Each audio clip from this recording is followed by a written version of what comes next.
नमस्कार, स्वागत है आप सभी का डीडी न्यूज के इस खास बुलेटिन एक्सप्रेस 100 में, जहां हम आपके लिए लेकर आते हैं राजनीति, मनोरंजन, देश दुनिया, खेल और व्यापार जगत की सभी बड़ी खबरों को एक्सप्रेस यानी फटाफट अंदाज में। मैं हूं गौरव श्रीवास्तव, तो देखिए खबरें तेज रफ्तार से। राष्ट्रपति द्रौपदी मुर्मू आज से गुजरात के 2 दिवसीय दौरे पर रहेंगी। राष्ट्रपति के रूप में ये उनका पहला गुजरात दौरा है। राष्ट्रपति आज अहमदाबाद में साबरमती आश्रम जाकर अपने दौरे की शुरुआत करेंगी। इसके बाद राष्ट्रपति गांधीनगर में स्वास्थ्य, सिंचाई, जलापूर्ति और बंदरगाह विकास से संबंधित विभिन्न परियोजनाओं का उद्घाटन और शिलान्यास करेंगी। राष्ट्रपति आज शाम गांधीनगर में उनके सम्मान में गुजरात सरकार द्वारा आयोजित एक स्वागत समारोह में शामिल होंगी। राष्ट्रपति कल अहमदाबाद में महिला उद्यमियों के लिए गुजरात विश्वविद्यालय के स्टार्टअप प्लेटफॉर्म हर स्टार्ट का शुभारंभ करेंगी। राष्ट्रपति गुजरात विश्वविद्यालय में शिक्षा और आदिवासी विकास से संबंधित विभिन्न परियोजनाओं की आधारशिला रखेंगी। केंद्रीय गृह मंत्री अमित शाह जम्मू कश्मीर के 3 दिवसीय दौरे पर आज शाम जम्मू पहुंचेंगे। अपने दौरे में गृह मंत्री विकास की कई सौगातें देंगे। गृह मंत्री अमित शाह आज जम्मू में सिविल सोसाइटी, कारोबारी और विभिन्न संगठनों के प्रतिनिधिमंडल से करेंगे मुलाकात।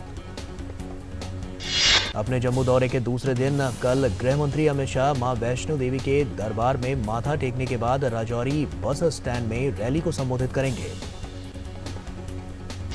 गृह मंत्री सुरक्षा की स्थिति और विकास कार्यों की उच्च स्तरीय समीक्षा बैठक की अध्यक्षता करेंगे। गृह मंत्री के दौरे को देखते हुए पूरे जम्मू में सुरक्षा के कड़े बंदोबस्त किए गए हैं। गृह मंत्री अमित शाह कश्मीर घाटी में जम्मू कश्मीर वक्फ बोर्ड द्वारा बनाए जा रहे कैंसर अस्पताल की आधारशिला रखेंगे।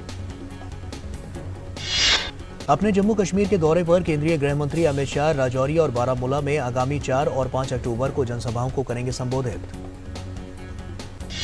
रक्षा मंत्री राजनाथ सिंह की मौजूदगी में आज जोधपुर स्थित वायुसेना बेस पर वायुसेना में शामिल होगा पहला स्वदेशी लाइट कॉम्बैट हेलीकॉप्टर। पाकिस्तान की सीमा के नजदीक भारतीय वायुसेना का ये LCH स्क्वाड्रन पश्चिमी सीमा से घुसपैठ और आतंकवाद को रोकने में करेगा मदद। हिंदुस्तान एरोनॉटिक्स लिमिटेड द्वारा भारत में ही बनाया गया है लाइट कॉम्बैट हेलीकॉप्टर 5800 किलो वजनी। ये अब तक का सबसे हल्का अटैक हेलीकॉप्टर है। लाइट कॉम्बैट हेलीकॉप्टर में 700 किलो की मिसाइल को भी किया जा सकता है इंटीग्रेट। 15,000 फीट तक की ऊंचाई पर भी आसानी से ऑपरेट कर सकता है। अब तक भारतीय वायुसेना युद्ध क्षेत्र के हेलीकॉप्टर्स के तौर पर रूस के Mi-35 और Mi-25 हेलीकॉप्टर्स का इस्तेमाल कर रही थी। LCH के आने से बढ़ेगी वायुसेना की ताकत। प्रधानमंत्री नरेंद्र मोदी आगामी बुधवार को हिमाचल प्रदेश के बिलासपुर के कोठीपुरा में एम्स का उद्घाटन करेंगे। प्रधानमंत्री नरेंद्र मोदी लुहनू मैदान में एक रैली को संबोधित करेंगे और अंतर्राष्ट्रीय कुल्लू दशहरा समारोह में होंगे शामिल। प्रधानमंत्री के हिमाचल प्रदेश के दौरे को लेकर पार्टी कार्यकर्ताओं के साथ ही राज्य की आम जनता भी है उत्साहित। बिहार के मुख्यमंत्री नीतीश कुमार ने राज्य के कृषि मंत्री सुधाकर सिंह का इस्तीफा स्वीकार किया। मुख्यमंत्री ने राज्यपाल फागू चौहान को अपनी अनुशंसा के साथ भेजा सुधाकर सिंह का इस्तीफा।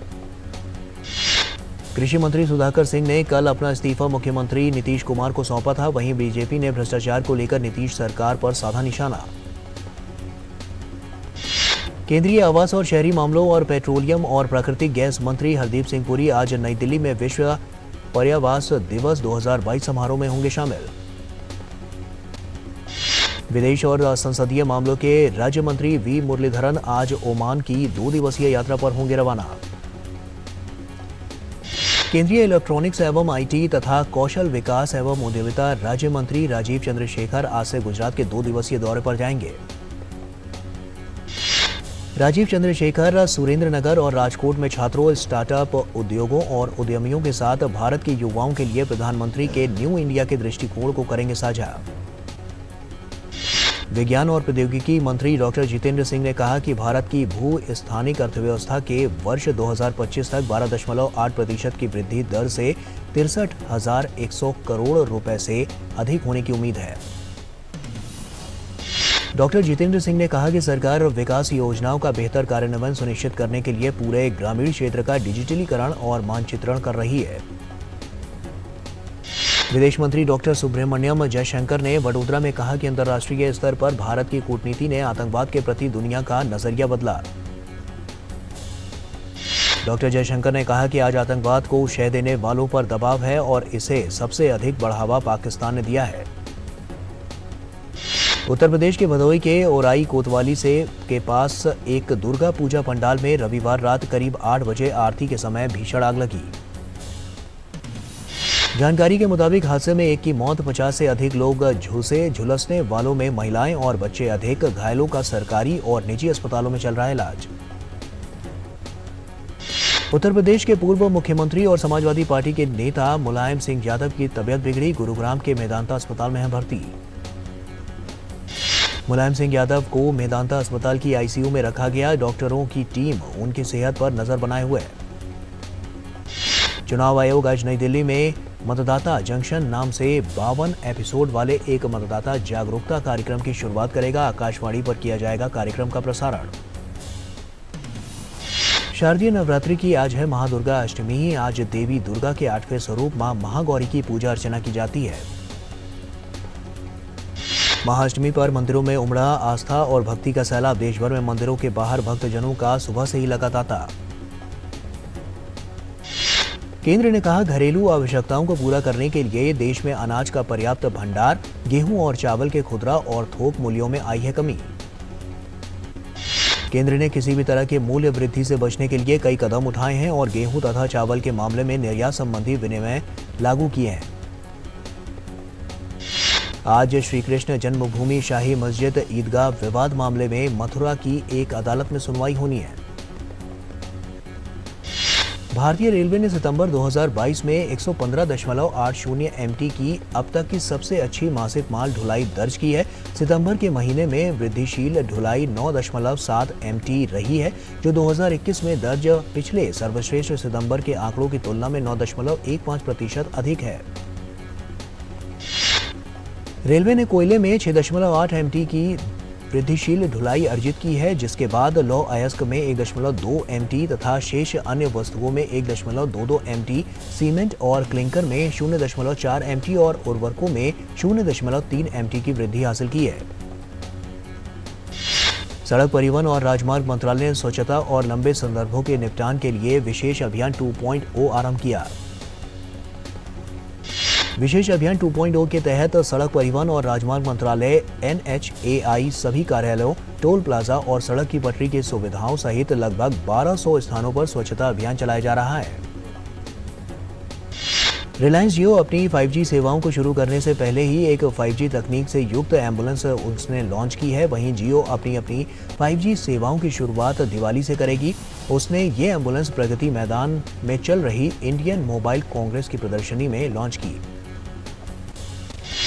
महाराष्ट्र सरकार अपने राजस्व विभाग में नए बदलाव करने जा रही है। वहीं राजस्व विभाग अपने आप को अपडेट करते हुए अब ब्लॉकचेन तकनीक को अपना रहा है और इससे विभाग के कागजों के दस्तावेजीकरण में आसानी होगी। सरकार के कामकाज का तरीका भी बदलेगा।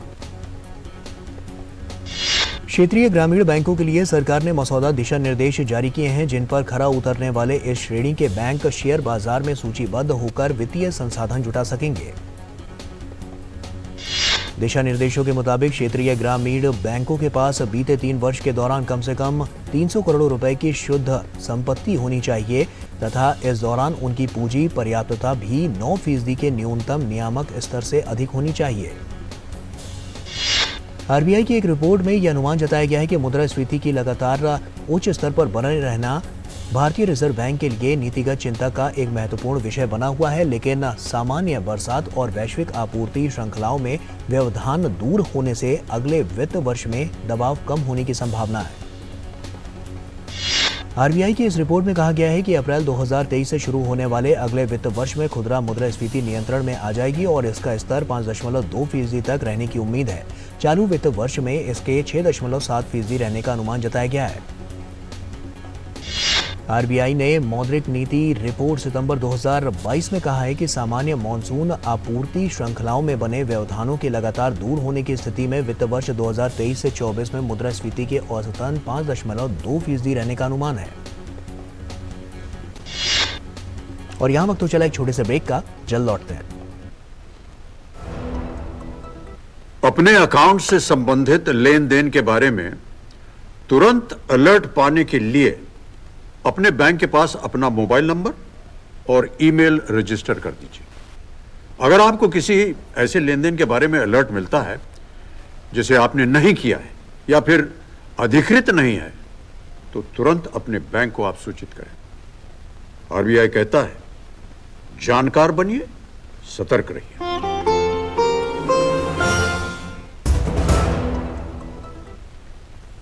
तो ब्रेक के बाद एक बार फिर से आप सभी का स्वागत है। आइए खबरों में आगे बढ़ते हैं। महामारी से उबरने के बाद भारत के उपभोक्ताओं ने त्योहारों के मौसम में अधिक विवेकाधीन उत्पादों की खरीदारी करने की मंशा जताई है। डेलॉइट के global state of consumer tracker विश्लेषण से पता चलता है। डेलॉइट के global state of consumer tracker विश्लेषण से पता चलता है कि भारतीय उपभोक्ता यात्रा और होटल में ठहरने पर अधिक खर्च करने को तैयार हैं।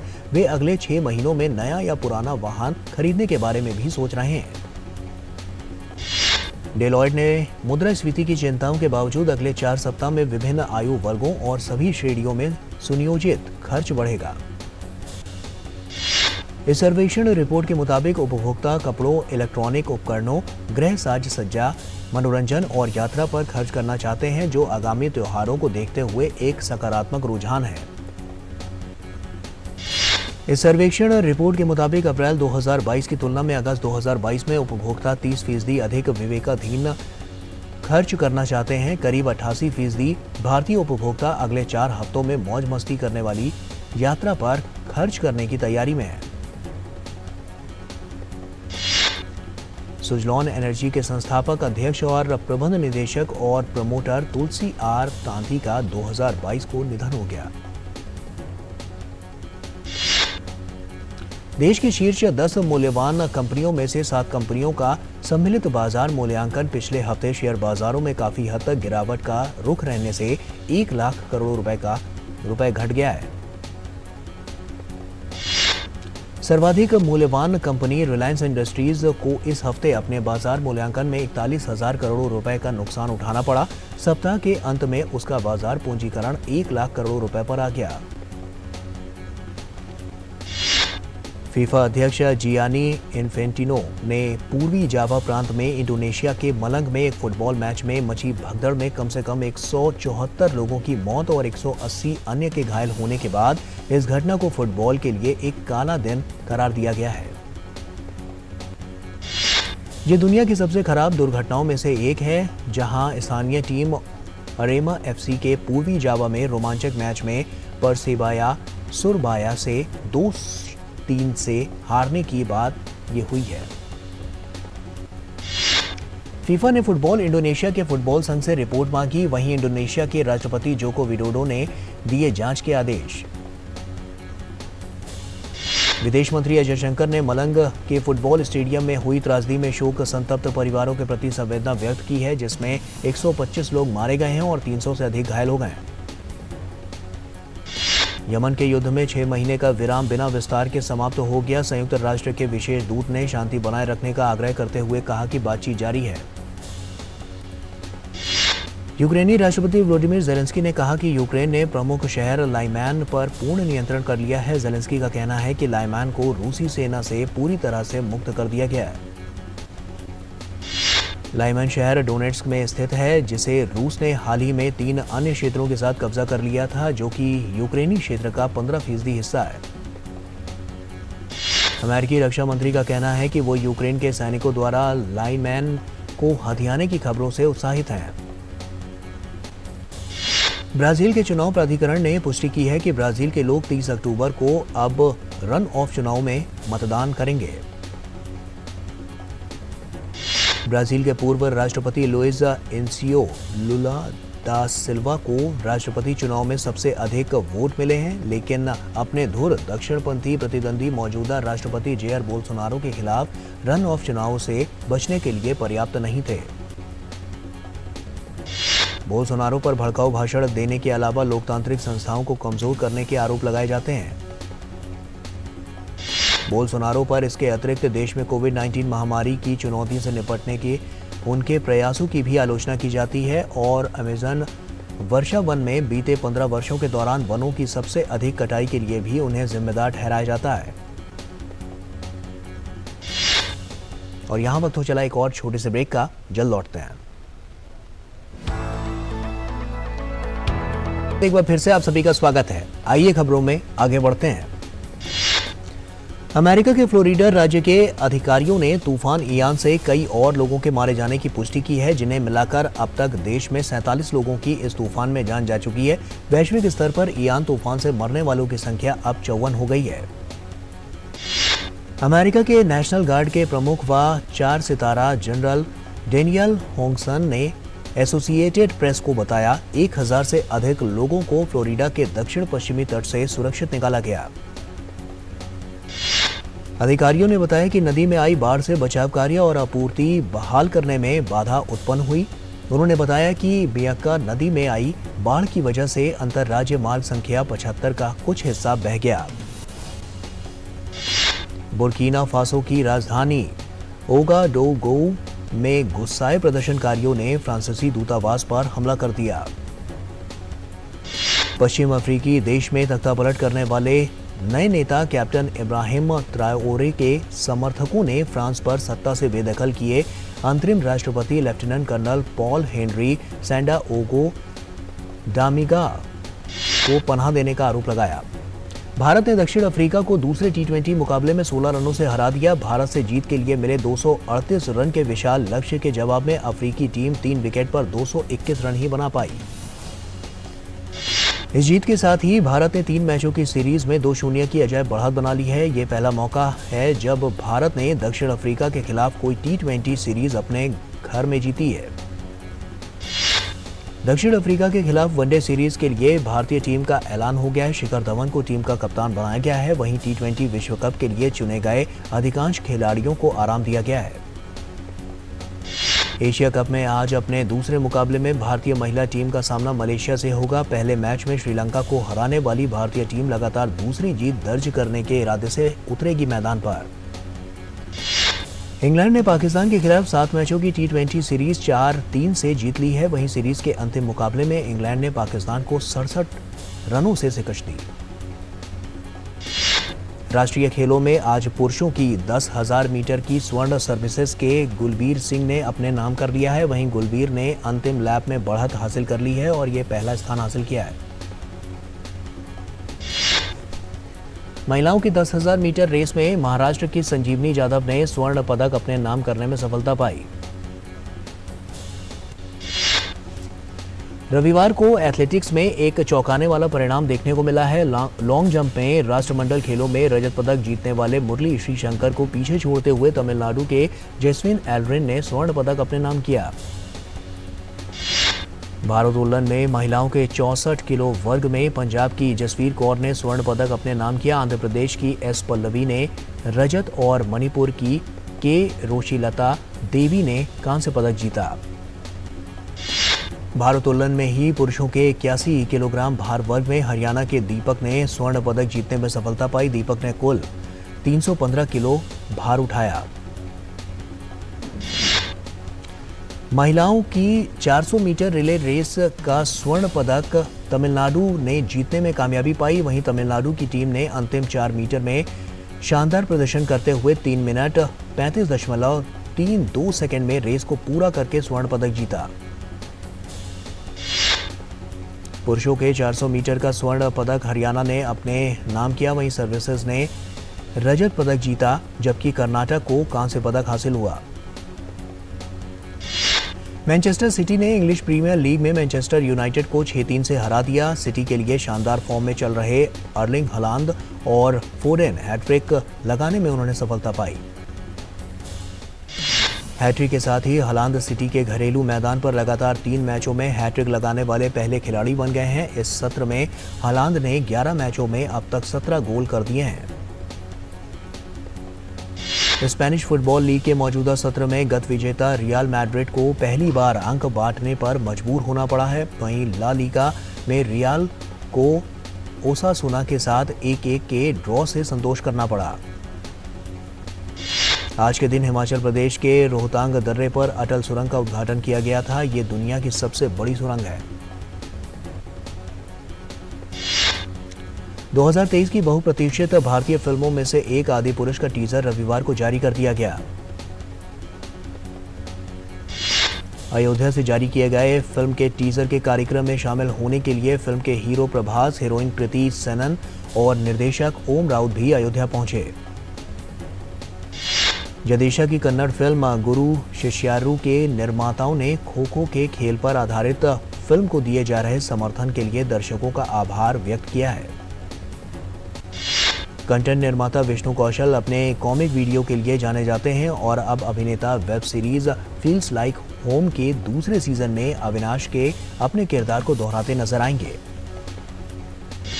स्ट्रीमिंग शो दिल्ली क्राइम 2 में अपने काम के लिए काफी सकारात्मक प्रतिक्रिया पाने वाली अभिनेत्री रसिका दुग्गल का फिलहाल व्यस्त कार्यक्रम चल रहा है, क्योंकि वो कई परियोजनाओं की शूटिंग एक साथ कर रही हैं। राष्ट्रपिता महात्मा गांधी के बड़े प्रशंसक माने जाने वाले अभिनेता और राजनेता कमल हासन ने कहा है कि महान नेता के नक्शे कदम पर चलने को ही साहस कहा जा सकता है। दिल्ली में हुए समारोह के बाद बॉलीवुड के स्टार कपल ऋचा चड्ढा और अली फजल अब आधिकारिक तौर पर पति और पत्नी बन गए हैं। निर्देशक किशोर पी बेलेकर की आगामी फिल्म गांधी टॉक्स, जिसमें अभिनेता विजय सेतुपति, अरविंद स्वामी और अदिति रॉय हेत्री मुख्य भूमिकाओं में हैं, ये एक मूक फिल्म होगी। निर्देशक अभिलाष जोशी की किंग ऑफ कोठा के निर्माताओं ने मलयालम सुपरस्टार दुलकर सलमान के प्रशंसकों की खुशी के लिए फिल्म का पहला लुक जारी कर दिया है। इसमें दुलकर सलमान मुख्य भूमिका में है। और एक्सप्रेस न्यूज में फिलहाल इतना ही। हमारी पूरी टीम को दीजिए इजाजत। नमस्कार।